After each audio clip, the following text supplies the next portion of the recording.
حالانکہ دعا تو بنی ہی اس لیے ہے کہ آپ اپنی عرض داشت لے کر جائیں تھالی میں رکھ کے روتے ہوئے، منہ بسوڑتے ہوئے، اور وہاں جو ایک بالکل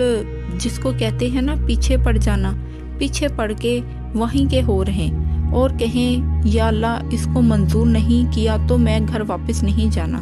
یہ کیوں ہوتا ہے کہ جو چیز منتہائے مقصود ہوتی ہے ساری دعا عبادت کی، وہاں پر آ کر ہم رک جاتے ہیں۔ میرے خیال میں اوروں کے ساتھ بھی ایسا ہوتا ہوگا،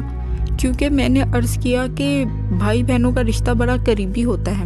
اب یہ بھی ایک مسئلہ رہا ہے میری زندگی میں کہ دعا کو کس طرح سے اپنایا جائے اور کس طرح سے اس کو اپنی آغوش میں لیا جائے، گرفت کو مضبوط کیا جائے۔ لیکن یہ فن ہمیں کسی نے سکھایا ہی نہیں، ہمارے بڑوں نے ٹھیک طرح سے بتایا ہی نہیں، یہ ڈھونڈنا پڑتا ہے خود ہی۔ اب جب دعا اتنی تیزی سے مانگی بھی جاتی ہے تو پھر بھی اس میں دوسری کوتاہیاں پیدا ہو جاتی ہیں۔ ہم اکثر یہ شکایت کرنے لگتے ہیں کہ بڑی دعائیں مانگیں، وہاں بہت زیادہ ایڑیاں رگڑنے کا بھی کچھ فائدہ نہیں ہوتا، اللہ تعالیٰ ہماری دعا تو قبول ہی نہیں کرتا۔ پہلی بات تو میں یہ سمجھ کر کرتا ہوں کہ جو دعا میری طرف سے مانگی گئی ہے وہ وہاں پہنچی ہی نہیں، جو تار ہے کھٹ کھٹ والا وہ پورا ہی نہیں کیا گیا، وہاں جلدی سے ہم نے پورا کر دیا۔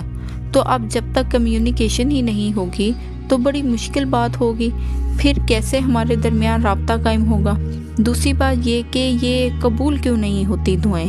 یہ مسئلہ بڑا پیچیدہ ہے۔ آدمی اکثر سوچتا ہے دعائیں بڑی خلوص نیت کے ساتھ مانگی جاتی ہیں اور بڑی درد مندی کے ساتھ مانگی جاتی ہیں، تو قبول کیوں نہیں ہوتی؟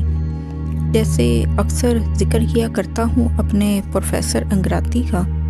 ہم اپنی مشکل باتیں انہی سے پوچھا کرتے تھے۔ ان کا مذہب اور تھا، زبان بھی اور تھی،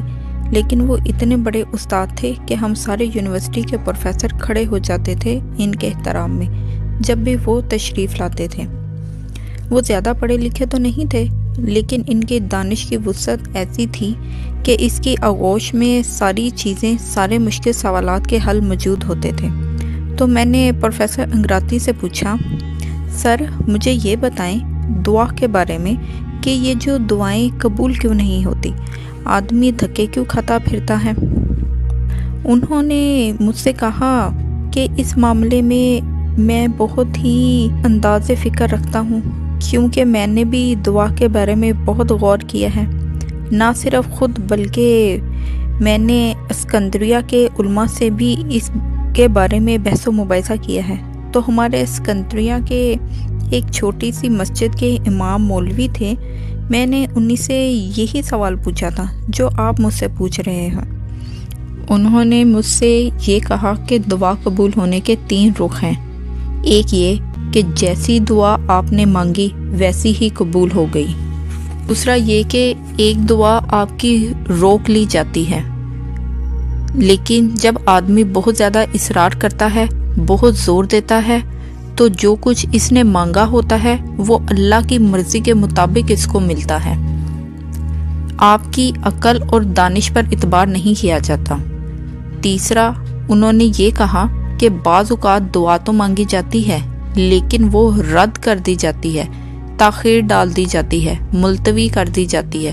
کہ ابھی اس کو یہ چیز نہیں دیں گے۔ پروفیسر کہتے تھے کہ اسکندریہ کی مسجد کے مولوی صاحب نے کہا،